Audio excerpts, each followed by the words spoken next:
यानंतर आपल्यासोबत काँग्रेस खासदार बळवंत वानखेडे जे जोडले आहेत. वानखेडेजी, लोकशाही मराठीमध्ये आपलं स्वागत आहे. 22 ऑगस्टला पुण्यात छात्रों की गुंज हा कार्यक्रम आहे आणि तरुणांशी राहुल गांधी संवाद साधणार आहेत. मात्र याच दरम्यान आता देवेंद्र फडणवीसांनी टीका केलेली आहे. राहुल गांधींनी सरसगट तरुणांशी संवाद साधला असता तर आनंद वाटला असता असं फडणवीसांनी म्हटलंय.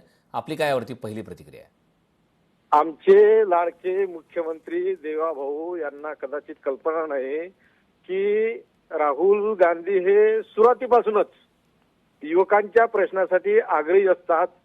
उद्याचं भविष्य हे युवक आहेत, विद्यार्थी आहेत आणि सातत्यानं ते तुमच्या जर लक्षात असेल, त्यांच्या जर लक्षात असेल तर जे देवाभाऊ जे राहुल गांधी आहेत ते राहुल गांधी सातत्यानं जे युवक असतील त्यांचं मग कुठला व्यवसाय असेल किंवा कारागिरी असेल किंवा एखादं हमालाचं सुद्धा काम असेल ते जाणून घेऊन त्या प्रश्नाची जाण करण्यासाठी, ते प्रश्न समजून घेण्यासाठी सातत्यानं त्यांच्या सोबत असतात.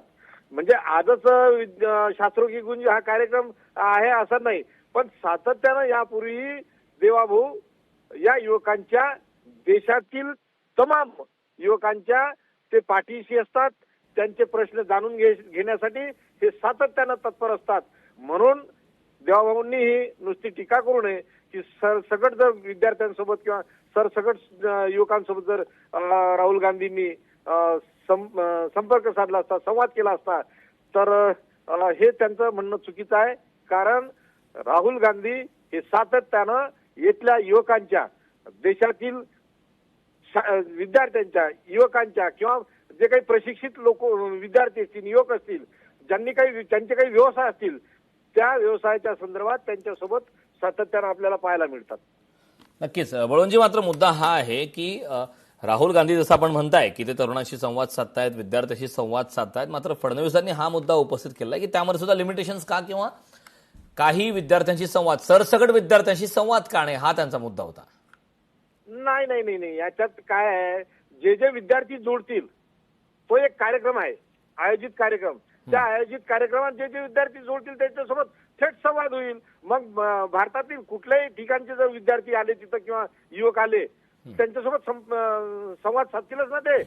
म्हणजे काय लिमिटेड कार्यक्रम थोडाच आहे की किंवा लिमिटेड विद्यार्थी थोडेच आहे की जेवढे विद्यार्थी जुळतील किंवा जेवढे त्या कार्यक्रमाला येतील, मग भारतातील कुठल्याही प्रदेशातील विद्यार्थी जर येतील तर ते विद्यार्थी त्या विद्यार्थ्यांसोबत ते संवाद साधतील. आणि तुम्हाला माहित असेल प्रयागराज झालं, नंतर अनेक ठिकाणी कार्यक्रम झालेच, यापुढेही अजून कार्यक्रम चालूच राहतील.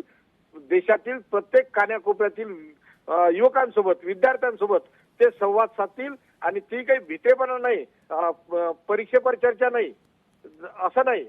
ते प्रत्यक्षात त्यांच्या त्या लोकांत, त्या विद्यार्थ्यांमध्ये जाऊन चर्चा करतील, त्यांच्यासोबत संवाद साधतील. नक्कीच बळवंतजी, खूप खूप धन्यवाद. आपण लोकशाही मराठीशी संवाद साधला. म्हणून ठराविक विद्यार्थ्यांसाठी ते संवाद साधतात असं नाही. नक्कीच बळवंतजी, आपला मुद्दा लक्षात आला. खूप खूप धन्यवाद. आपण लोकशाही मराठीशी संवाद साधला त्याबद्दल. लोकशाही मराठी ऐका, पहा, जागरूक रहा.